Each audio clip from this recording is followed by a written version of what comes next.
Welcome to Caribbean Global Network News and Sports. I'm Scott Wilson. In today's headlines, Jamaica Justice Minister wants Dons neutralized. And in sports, Elaine Thompson leads Jamaican contingent in Rome.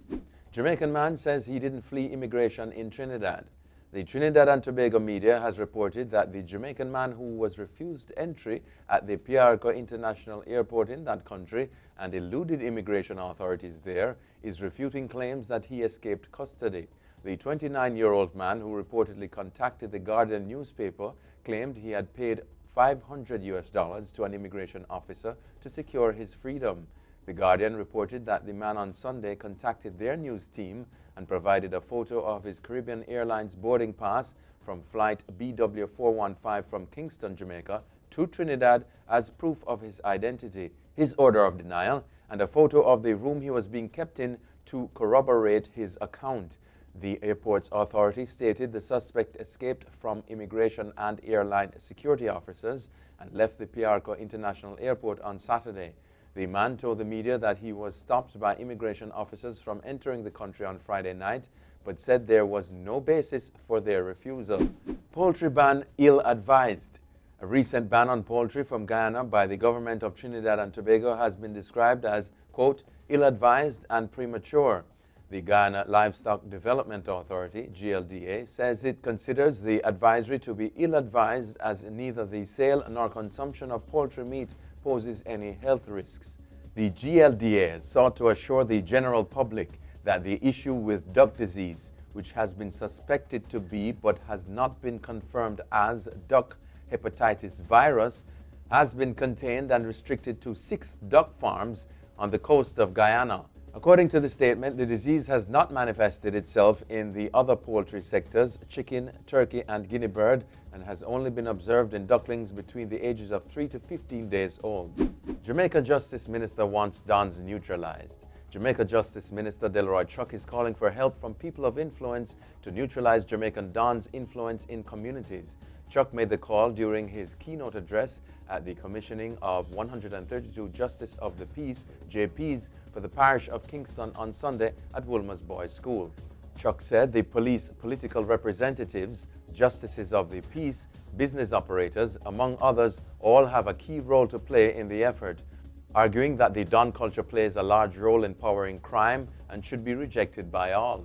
He said if more right-thinking Jamaicans can expose and neutralize the Dons and the gangs, that Jamaica can reduce its crime problem. And in sports, Sunshine Girls still in need of funds.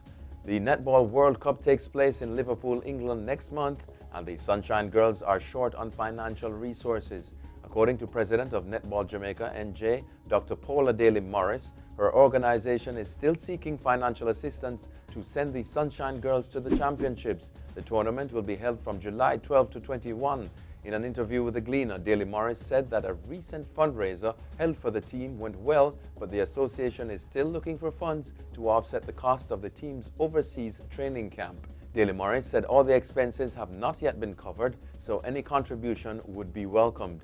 Expenses for the airline, accommodation, and food have been covered, but she said money is needed for camp as not all the expenses are covered for it. The Sunshine Girls are ranked 3rd in the world. Elaine Thompson leads Jamaican contingent in Rome. Double Olympic champion Elaine Thompson headlines a 5-member Jamaican cast scheduled to participate in the Golden Gala Pietro Menia meet in Rome, the latest stop at the IWF Diamond League Series today. Thompson will face off with triple European champion Dina Asher-Smith over 100 meters as the pair renew rivalry alongside world silver medalist Marie-José Talou of Ivory Coast. 2-time U.S. champion English Gardner and Shanghai 100-meter winner Alicia Hobbs also out of the USA. Concacaf announces plans to develop women's football. Concacaf has announced a strategic plan to grow and increase participation in the women's game across its 41 member associations. The framework was presented to the member associations, including Jamaica, by Concacaf head of women's football Karina LeBlanc, following the 25th Extraordinary Congress held in Paris. LeBlanc says the vision is to improve the lives of women by working together with the 41 member associations on 3 main objectives: changing perceptions, building sustainable foundations, and growing participation. Developed in consultation with federations and stakeholders, each of the 3 objectives form the core pillars and goals of the strategic plan to address key challenges across the nation. That's it for your CGN News and Sports. I'm Scott Wilson. Pleasant viewing.